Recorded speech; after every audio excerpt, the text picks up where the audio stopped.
who we found, David Bradley and Claudia Grant. Say hi. Hi. So it is fantastic to have you both here. David, it's amazing how much you've done as a genre actor, Harry Potter, Game of Thrones, and of course Doctor Who. And Claudia as well, you're both in the Harry Potter world and the Doctor Who world as well. You know, it's really interesting for me, certainly, when you see loads of fans like you guys out here. What would you say, or who would you say is the more avid fan base, the Doctor Who fans or the Harry Potter fans? Well, I don't know, for me, for quite a few years, it was all Harry Potter, and then once Game of Thrones started balancing things up, and now Doctor Who is, it just, I mean, for any actor, I think, to be fortunate to be in some of the most iconic programs that are out there, films or TV or even theatre as well, which I've done a lot of. But the Doctor Who thing was a late surprise, let's say. I wasn't expecting. I thought once I did dinosaurs on a spaceship, that was my that was it for you. Doctor Who experience. And then Mark Gatiss tapped me on the shoulder in London one wet day and said, "How would you like to play William Hartnell? I've written this thing." And I just said, "Yes, please." And I didn't say, "Can I see a script?" Because I knew it would be good because it's Mark, and it turned out to be brilliant, didn't it? Yeah, really excellent. Yeah. And Claudia, how did you get involved in Doctor Who? Well, yeah, just the way I was a graduate at the time. It was my first job out of drama school. So I just did the normal thing that any graduate actress does, goes to a casting, and luckily enough I got the part. I googled her a lot and looked her up and was quite surprised that we had quite similarities in how we looked, but I just tried to nail every other essence of her so that I could hopefully get the part, which I did. That's fantastic. I mean, in terms of Comic Cons and obviously having the fans here, it must be quite a difference now compared to when you first started, because certainly nerd culture has become a lot more mainstream, and I guess there weren't Comic Cons at that time. No, there was nothing equivalent at all, and it seems to me only about between the last 5 or 10 years I've only become aware of them, and I've done 2 or 3 in San Diego, which is great. It's crazy. yeah. So it's just amazing the fact that this is before that.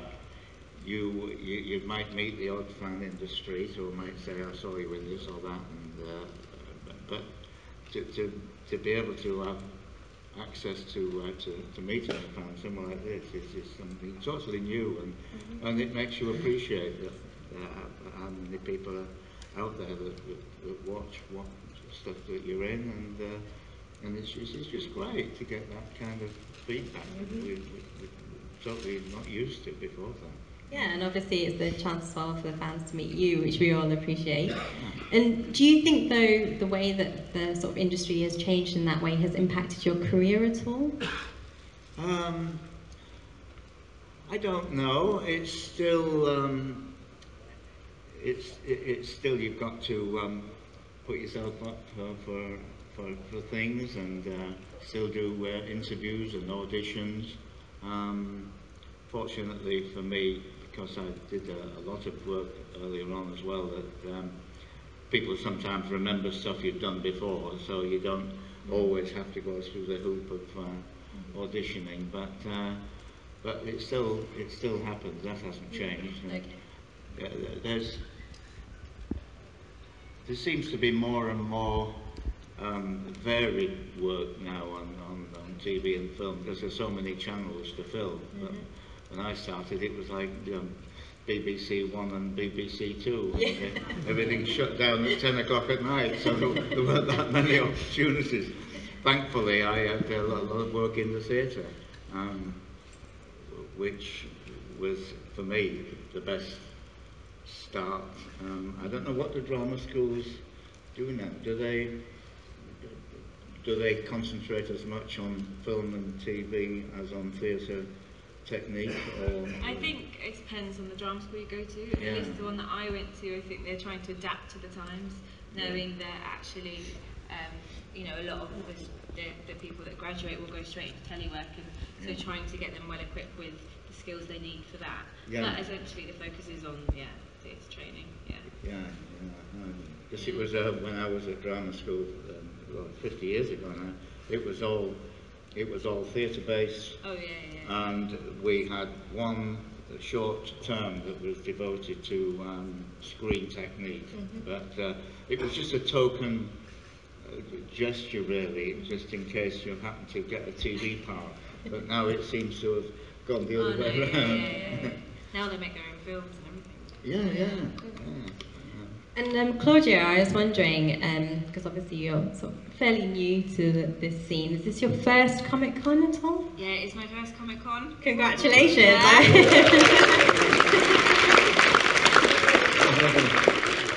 I mean, how are you finding it so far? Yeah, it's amazing. It's so fun to look at all the costumes, and everyone's so lovely. And it's like David says, it's nice to just be around people who don't normally get to meet, which are fans, and get to speak to people and hear their stories. And yeah, it's lovely. And I mean, obviously, the reason you're here together is because you were in the Doctor Who, well, I guess movie really, Adventure in Space and Time, and it's to me, I would say that it's quite a good standalone movie, really. Even if you've never watched Doctor Who, it's something to watch. Would you agree? Yes. I know it. A lot of Doctor Who fans would watch it, but I realised when we were making it that even if you'd never ever seen Doctor Who, it's still a kind of wonderful drama about the people that made it, in front of and behind the cameras, and what it was like filming at that time, and the fact that it very nearly got dropped because it went out, as you probably know, on the night of the Kennedy assassination, and the BBC just wanted to kill it. Nobody saw it, and it was only the insistence of the amazing Verity Lambert, played by Jessica Raine, who stuck out for it and really was quite vigilant in making sure it got on, and the rest, as they say, is history. And one of the things, obviously, that a lot of people will know now, if you're watching Doctor Who at the moment, is there's been a lot of interest recently because you're coming back as the first Doctor in this Christmas special. Yeah. So, congratulations.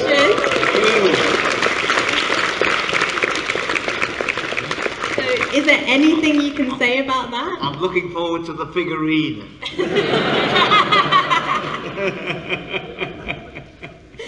I mean, it must have been a surprise for you because you've played William Hartnell and you're playing the first Doctor. Yeah. So that was the difference between doing Adventure, was I was playing the actor playing the Doctor, but now I can say I've played the Doctor. So it's just to be tagged along, even if it's just for one episode, onto the end of this illustrious list of actors and now actresses who were playing it. So it's like being part of something that's TV history and goes back all that way. I mean, 50 years, that's amazing.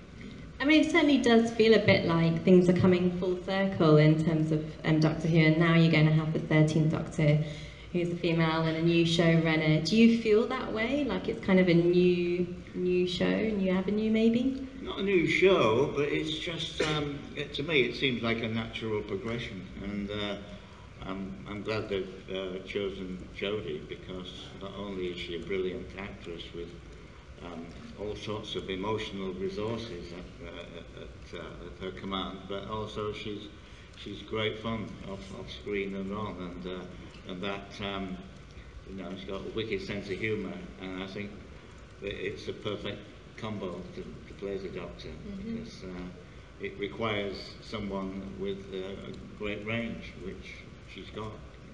We can't wait to see her, I think. Yeah. Well, she'll be popping in at the end of. Unfortunately, when we finished filming the Christmas special. I don't think it had been quite announced then, so they filmed her separately to appear at the end of our episode. So I'm looking forward to seeing. Absolutely. Yeah. Is there anything you can tease or say about filming the Christmas special? Only that it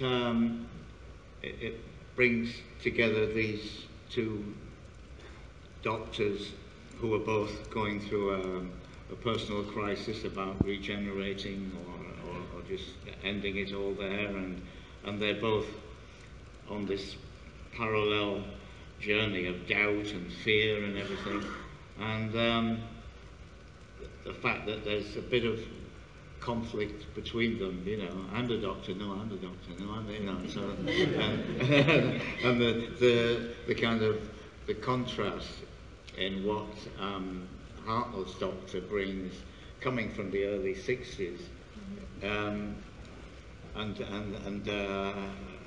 Peter's doctor, who's, let's say, a bit more politically correct than the Hartnell version. There's a bit of conflict there, but hopefully it'll be as funny as well as this kind of. It's the tension between them, but there's also a lot of, I think, throughout the story, there's a kind of a growing realization that, hang on, we're the same person, you know, so what's this about, you know?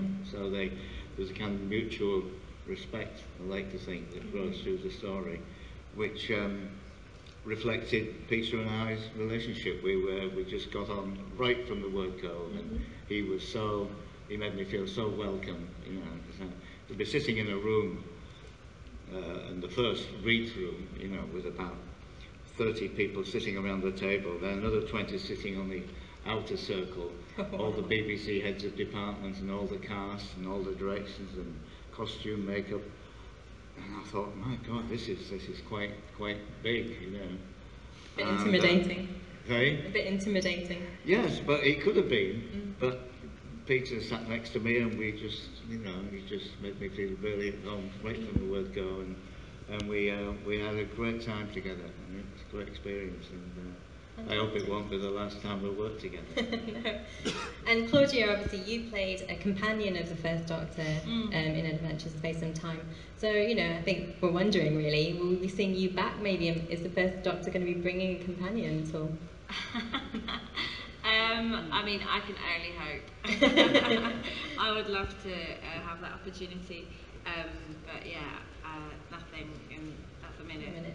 And because you essentially played Caroline Ford, did you get to meet her and talk about playing her at all before you took the role? Yeah, I did get to meet Caroline. I had a really long, before we started the read-through and everything like that, I had a really long telephone conversation with her where I could ask her anything, and she told me loads of amazing anecdotes about that time, which was really, really helpful to playing the part.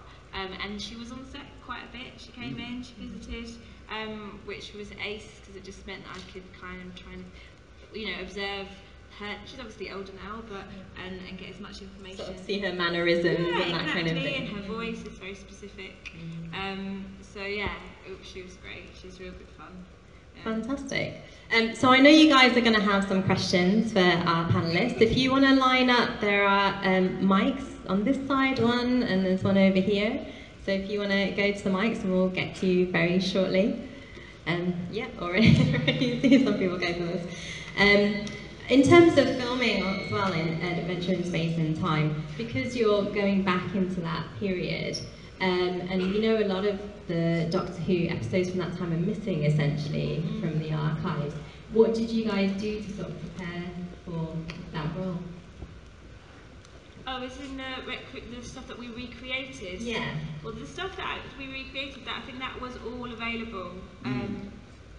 Yeah, all the footage that we were able to watch, wasn't it? Yes. I don't think they ever used any of the episodes that weren't available. So we never had that problem. Did we? I don't know, no, it was the first one that was the pilot that we Yeah, recreated. that's what we were really focusing on. Yeah, so. Just remember we'd be doing a bit of a rehearsal, then we'd pop round to the monitor to watch the original footage, the black and white footage, and all the little mistakes if the camera hit a table or something, and they would try to recreate it exactly. So really quite perfectly, you're really trying to imitate it. Yes, every move, yes, and the fact that they found these two cameras, which were like giant fridge freezers, and wheels, and the massive thick cables all over the floor that the actors at that time had to negotiate without looking down or tripping over them, and they found these two old cameras, and we did the recreated footage, the grainy black and white footage on them. Yeah. And the two guys that were operating them were in their 80s, and they originally operated. So it felt like a really authentic piece of, and there were some of the props in the TARDIS that were used in the original TARDIS. Oh wow! Well. So, really? So you felt, and the studio was quite small, and it just felt authentic. Yeah, really authentic. Fantastic. Okay, guys, so we're going to take your questions now. Should we start on this side? Hi, oh, that's very loud. When you guys filmed Adventure, on a personal level, how did it feel recreating the first days of Doctor Who? Well, in terms of, well, the fact of the responsibility of recreating him and doing the not only the story justice, but also and the characters. So because Carol Ann was there, William Russell was there, and Waris Hussein was there, and the original director. So you felt that they'd been there, they knew. So when you first meet these people, you want them to say, yes, that's exactly what it was like. And thankfully, they were very generous with it. And they ended up playing small cameo parts. So for Whovian watchers, it must have been a real treat, saying that's William Russell playing the one-armed gatekeeper at the BBC. Yeah, at the start. Not coming here without a toy shop, you know. And that was him, and he's like, you know, and Carol Ann played a mother. Yeah, mother, yeah. Yeah, and came out on the street telling her kid that Doctor Who was on or something. So it was just great having them there, but it also increased the responsibility of recreating it accurately and doing, I mean, for me, portraying William Hartnell as accurately as possible, so that his family would say, yes, that's just what he was like, and that you could pick Carol Ann and William's brains about what certain scenes, what they remembered, and when when William Hartnell could be very funny and a practical joker and very generous, but he could also be a little bit grumpy and difficult. But he was a lot of the time when he was in the later stage, his health began to fail, and that's why originally they had to have a change. So you want to tell that story not in a sentimental, glossy way. You want to show, and Mark wrote several drafts of the original script, and each one got deeper and deeper into his life, and you wanted to do justice to that. You wanted because he was such a brilliant character actor, and I'd seen him in other things before Doctor Who. I mean, Brighton Rock, which was an iconic film in which he played this East End spiff in Brighton, and This Sporting Life, where he played a northern flat-capped rugby trainer, an old, reliable, steady guy, and he was just one of those actors. He was always different, and I think he always wanted to do more comedy, and he liked portraying older characters. I mean, most of us, our vanity dictates that we try and keep, playing characters 20 years younger than yourself, or whatever, or in some cases even more. but he liked playing older and quirky characters, and so like for him to get the part of Doctor Who was like a lifeline, because he'd been kind of sucked into playing military authority figures in something called the Army Game, which he hated, but it was like, and for him that was like panto, Yeah. And he I think he wanted to, he enjoyed the respect and the attention and the fun he got out of playing Doctor Who, and it was a kind of release for him. And of course, tragically, he didn't want to let it go, and it was such a rich and varied story about a very complicated man, and so the challenge was to bring out all those different sides to him. I think that definitely comes over in the movie. It's fantastic to see that and definitely that progression. But you mentioned about playing younger, and I was just going to say, Claudia, because essentially in The Cursed Child, you're playing someone younger, aren't you? 11 or 12? She's 40, like 14, yeah. 14. So how do you do that? I don't know. I think you just the language in the story enables you to access that, and you just try to find the naive, funner side, younger spirit that you know and have experienced, and you just get to be more silly, really, not take life as seriously. So yeah. Is Polly similar to a 14-year-old you? No, I hope not. She's horrible. So I hope not. But she's fun to play. She was fun to play. Okay, next question on this side. Hi guys, just want to say firstly, thank you for such a great adventure in space and time. Like, you guys were phenomenal in the roles, recreating those characters. My question is, out of the two roles you both, which was hardest to research and recreate, either playing the fictional character or the real person? Well, a fictional character, do you mean in terms of, say, like... So whether it's easier playing William Hartnell, or whether it's easier playing the first Doctor? Oh, I see. Well, So either the first Doctor or well, William I think Hartnell. if I hadn't done Adventure in Space and Time, I would have found it more difficult to play the Doctor. But because we'd already been immersed in that world, so I think when we did the audio tapes of the new episodes quite recently, and they'll be coming out fairly soon. What's the project called? Big Finish. Big Finish, that's it, sorry. Seen him on. And I think we just, the first day recording that, we just fell into it, didn't we? Yeah. We knew each other, Gemma and Jamie as well. And so we were straight into it without having to discuss what's the relationship going on here. Yeah, but had we not done all the work that we'd done in Adventure in Space and Time, I think it would have been quite hard to honour how those parts were played. Yeah. So I don't know. I think it is a kind of fusion, really.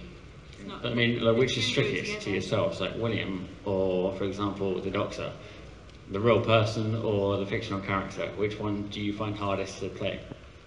I found them both quite challenging, in the sense that, as I mentioned before, the responsibility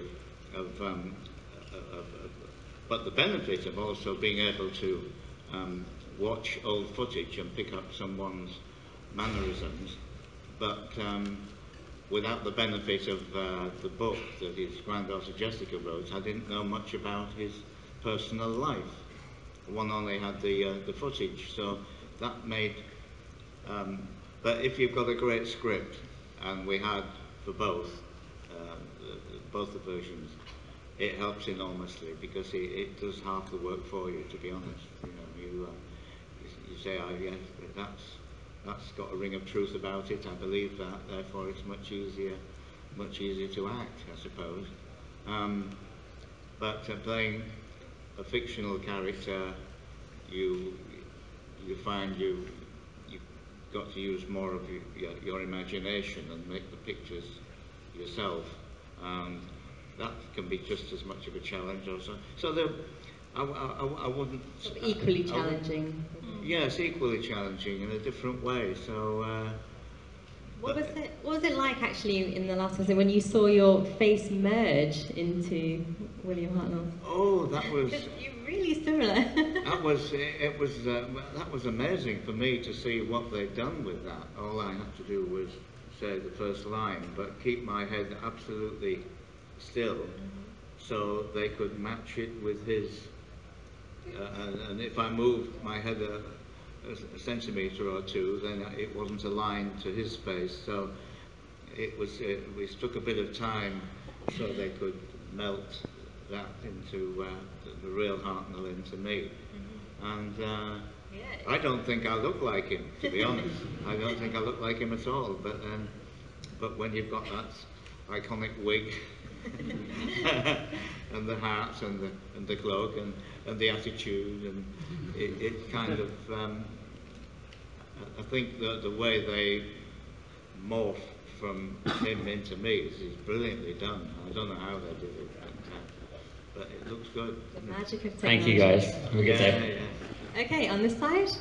Okay, so for the two of you, whilst being at this convention so far, have you found any students out of bed? Students in the corridor! All of you! Detention! Right?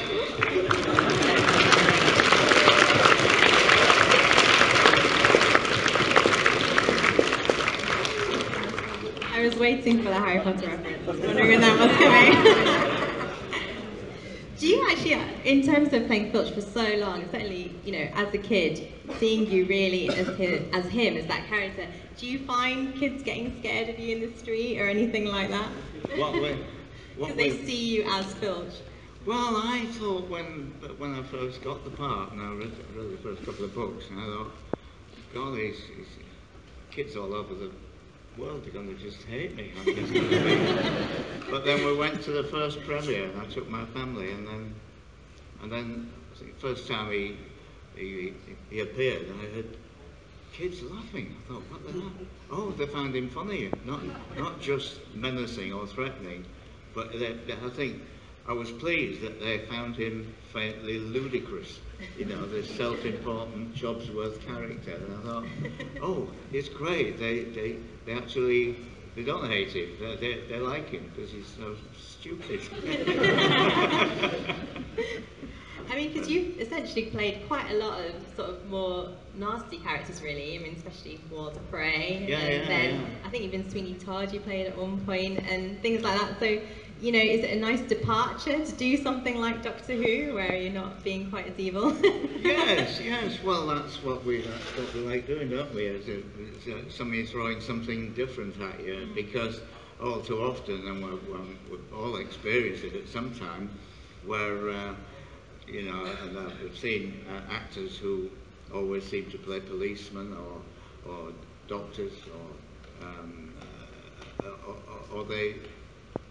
vicars, or it's so easy when casting directors see if you happen to be good at something, people say, oh, that's if we need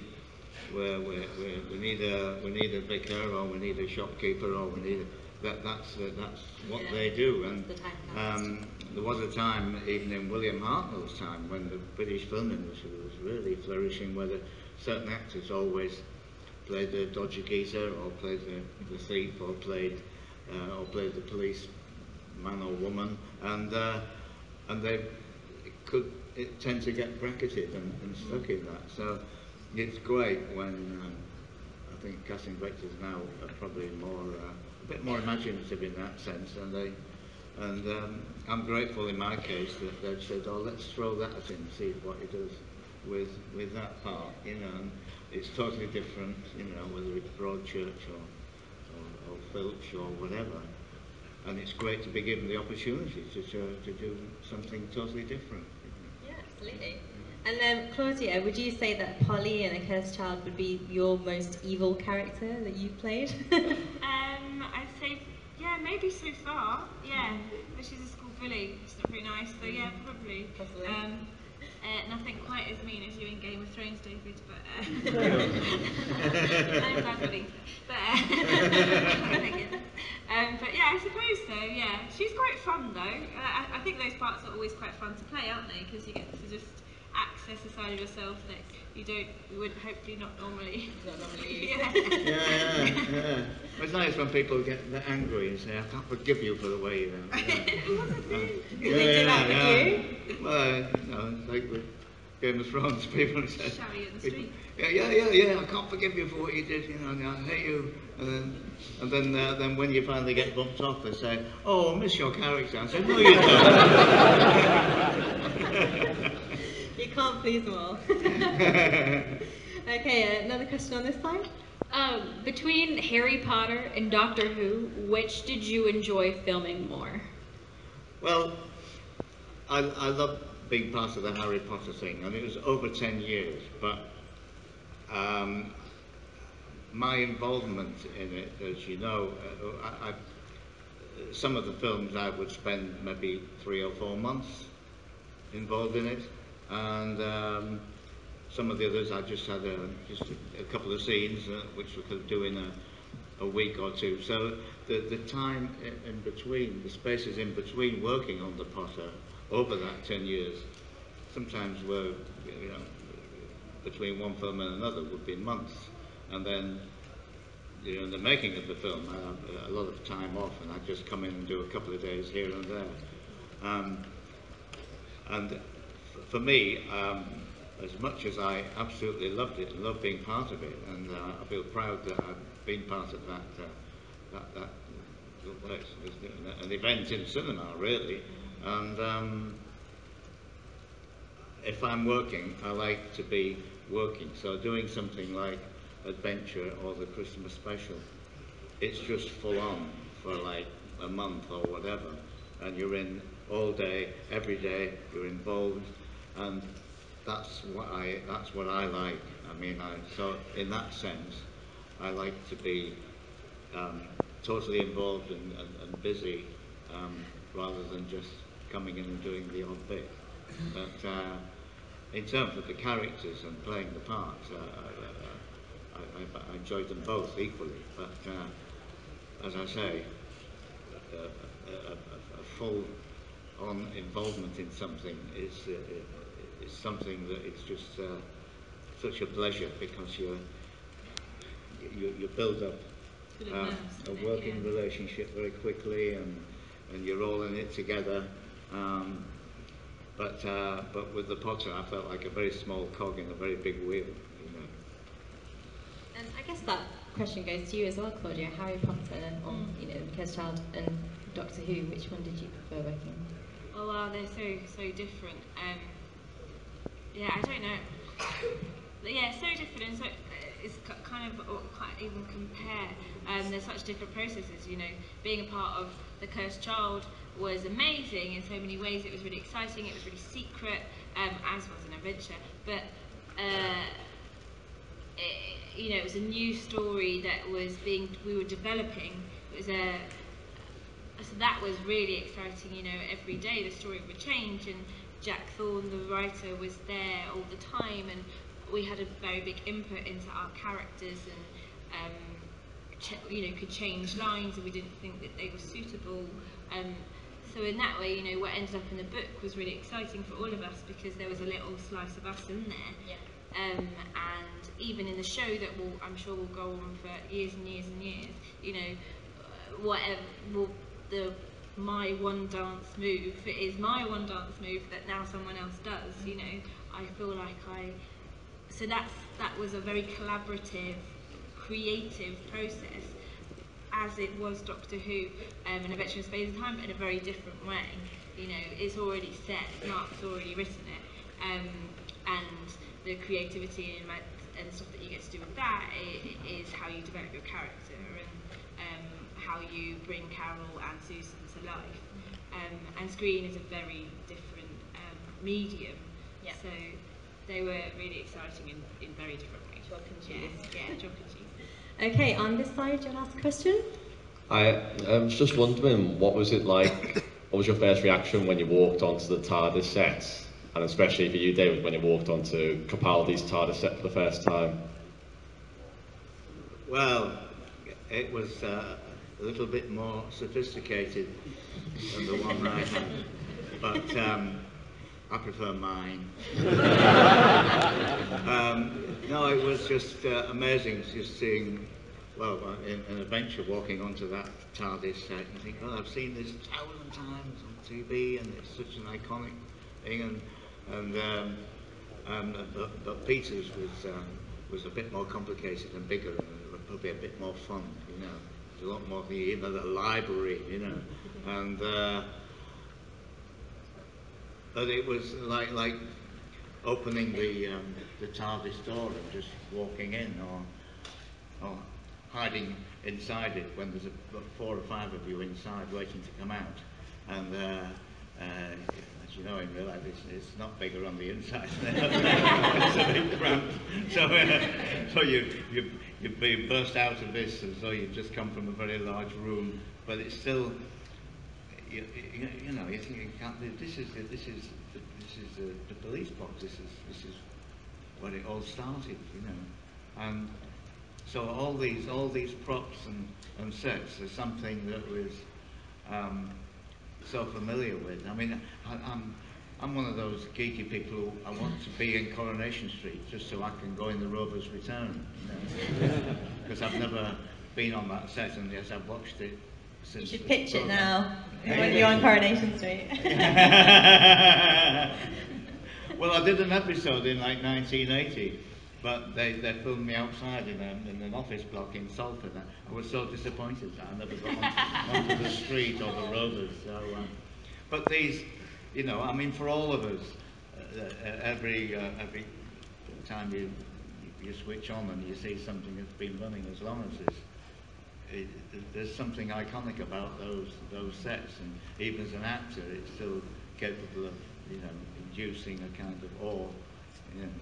Did you watch Doctor Who in the 60s when it was on the first time? I did, yes. I remember. I watched Hartnell. I watched Patrick Troughton, John Pertwee, and Tom Baker. Because well, my very close friend Louise Jameson was Tom Baker's assistant, Princess Leia. So I used to watch it for her. And I like Tom Baker was my kind of doctor, you know, at that time. But they all made it their own.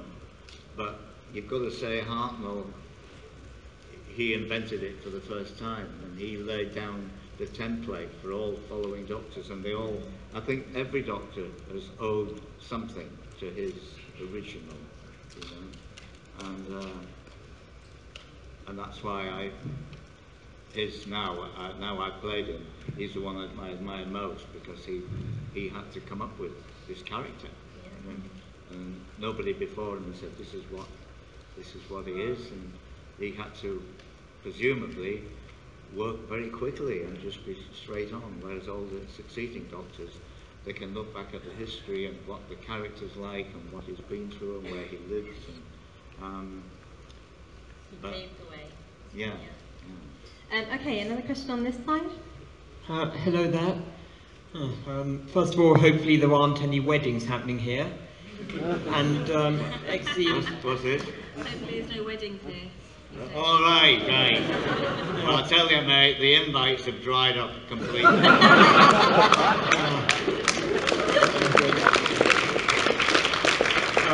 Well, evidently Filch cleaned them up. So I was sort of wondering, you say you've been in the theatre a lot.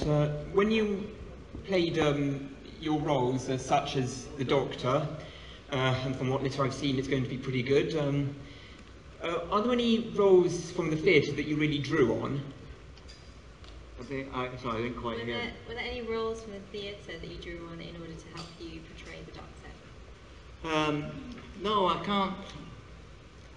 No, I can't think of anything on stage that be good. But I didn't need to, because all the I wanted to rely on the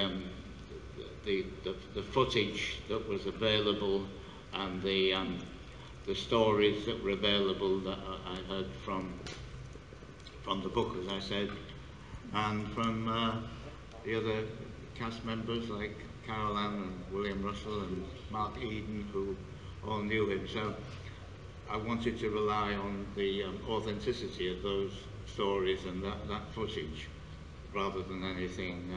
I can't think of another stage character that I played that was anything like the Doctor.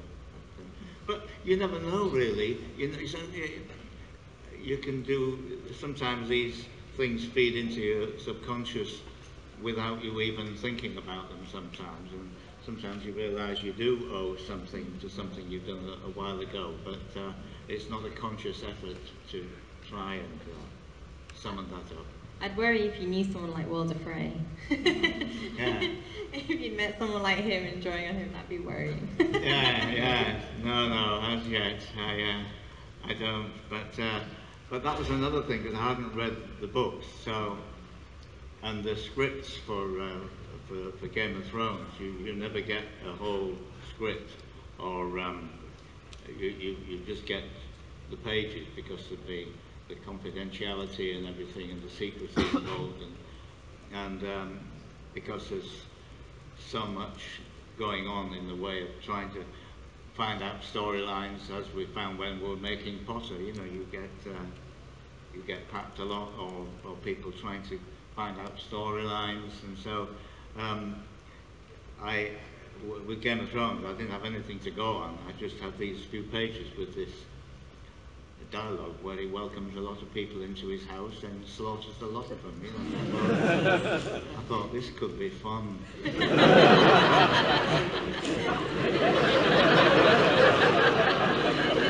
it was. Oh, fantastic. Another question over this side. Hello, David. You've played like many iconic roles in some of the best TV and film series, Thank you. like in recent days. I think you need a round of applause.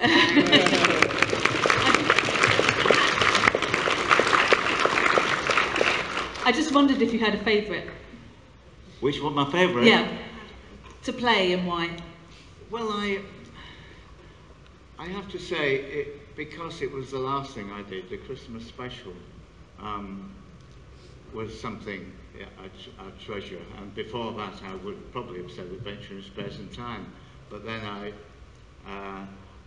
have to say, playing Walder Frey was right up there with the best, because I know it created a lot of interest, especially after the Red Wedding, and what would happen after the Red Wedding. And so I was glad that came along as well. So, but I think the Doctor Who Christmas special and I haven't even seen it yet, so I don't even know if it works or not, but the trailer looks quite promising, I think. And so I'm still, because it was so recent, it's still in there. I'm still thinking about it, because sometimes after a while, there's only so much room on the old floppy disk. You've got to make room for other things, and you kind of forget other stuff after a while. And although because you're not immersed in that world anymore, but yeah, I think Christmas special, and I hope it turns out to be justified. Does that happen to you, especially now that you have more interaction with fans, where they'll ask you about a role that you've just forgotten about? Yeah, well, it's like when somebody remembers something like Hot Fuzz, or a programme I did called Ideal with Johnny Vegas, one of my favourite experiences. And now and again, somebody will say, "Oh, look, Stem Roach in Ideal, it's great," and I'm so grateful that they remember that far back. And somebody this morning said, Our Friends in the North, and they just watched that again recently, and I thought, oh yeah, of course, that was 25 years ago, but it was still something that was a bit of a flagship drama for the BBC at that time, and I was reassured that it still held up well, and it just makes me very, very happy that people still remember stuff from that far back. Another question this side? Hi there, this is a question for David. You said earlier that you had a relationship with Mark Gatiss now. Is there any chance that we'll see you turn up in the League of Gentlemen specials that are being filmed just now? Oh, I keep, I say to Mark, oh, League of Gentlemen, love it, sort of thing you'd like to be in.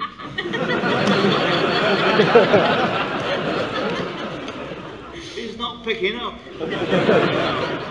But yeah, I mean, that's my kind of thing. It's like, it's just as all those characters in Royston Vasey, which is apparently Royston Vasey is the name of the place, but it's also Roy Chubby Brown's real name.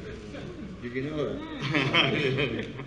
But those guys, they're all so brilliant, all three of them, and of course I've got to know them because Reese played Troughton at the end of Adventure, and Steve Pemberton, I played his dad in Benidorm, and of course my connection with Mark. So I think I would fit in nicely with those guys. Completely agree. I'm just waiting for the call. I'll have to cross our fingers. I would love it. It's great. Thank you. On this side? Hi, love David in your both your portrayals of the Doctor. It's been fantastic seeing in the trailer, and in Adventure in Space Time. Really well done with those.